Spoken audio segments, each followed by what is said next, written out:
Un smartphone avec un grand écran, qui tienne dans la poche, qui soit utilisable à une main, qui prenne des photos grand angle, qui soit plus résistant, voilà d'après LG ce que nous attendons de notre smartphone. C'est sur base de ces critères que LG a élaboré son nouveau joujou, le LG G6. Contrairement au design de l'année passée, le LG G6 est désormais entièrement en aluminium et en verre. À l'arrière, on a un panneau de verre de Gorilla Glass 5. À l'avant, on a une vitre en Gorilla Glass 3. La pièce maîtresse de ce nouveau LG G6 est son écran, puisqu'il a une diagonale de 5,7 pouces avec une définition de 1440 par 2880. Il s'agit donc d'un ratio de 18 neuvième, contrairement au ratio de 16 neuvième qu'on trouve habituellement sur les smartphones. L'écran a été baptisé par LG le Full Vision Display. Autre particularité de cet écran, c'est le fait que les bords sont désormais arrondis et cet écran arrondi couplé au châssis aluminium devrait en principe permettre une meilleure résistance du smartphone en cas de chute. On constatera les bords particulièrement fins de part et d'autre de l'écran et sur le dessus et le dessous, on peut constater également que les bords sont particulièrement peu épais comparé à ce qu'on trouve d'habitude.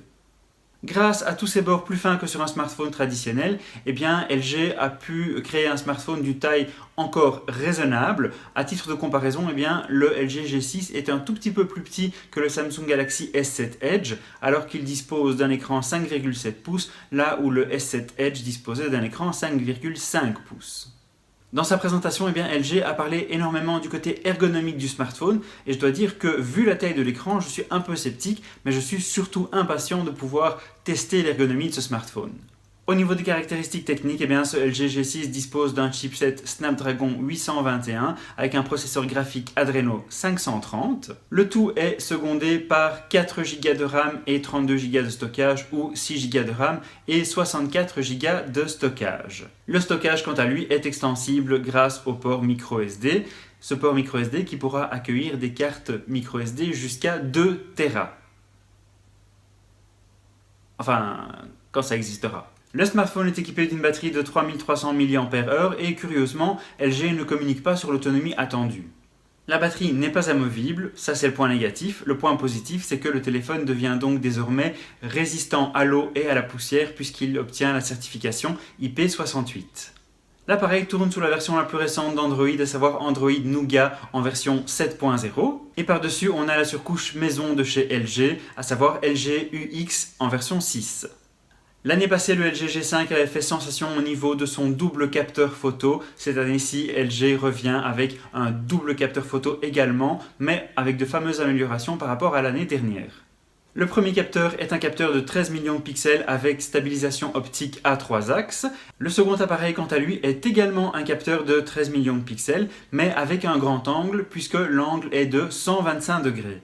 L'appareil photo standard, quant à lui, dispose d'un angle de 71 degrés, mais avec une plus grande ouverture, ce qui permettra de capter plus de lumière. A noter que ces deux capteurs sont parfaitement plats, il n'y a pas d'excroissance au dos de l'appareil. En dessous de tout ce petit matériel, on retrouve évidemment le capteur d'empreinte digitale. En face avant, malheureusement, on a un capteur de seulement 5 millions de pixels. Ça peut paraître peu, mais la bonne nouvelle, c'est qu'il a également, un semi-grand angle, puisqu'on a un angle de 100 degrés, qui sera très efficace pour faire des selfies de groupe, qu'on pourrait également appeler groupie. Au niveau de la connectique, on a un connecteur USB de type C, et bonne nouvelle pour les audiophiles, l'appareil dispose bel et bien d'une prise jack 3.5. L'appareil est disponible en 3 couleurs, à savoir la couleur Ice Platinum, Astro Black ou Mystic White, ou si vous préférez argent, blanc ou noir. LG n'a pas encore communiqué de date officielle de sortie de l'appareil, mais on l'attend durant le premier trimestre de cette année. Et voilà, c'est ici que s'achève cette vidéo. Je vous remercie beaucoup de l'avoir regardée. Si la vidéo vous a plu, n'hésitez pas à lui mettre un petit pouce vers le haut, ça m'aide énormément. N'hésitez pas également à vous abonner à la chaîne, car dès que ce LG G6 sera disponible, je le testerai et je vous le présenterai beaucoup plus en détail.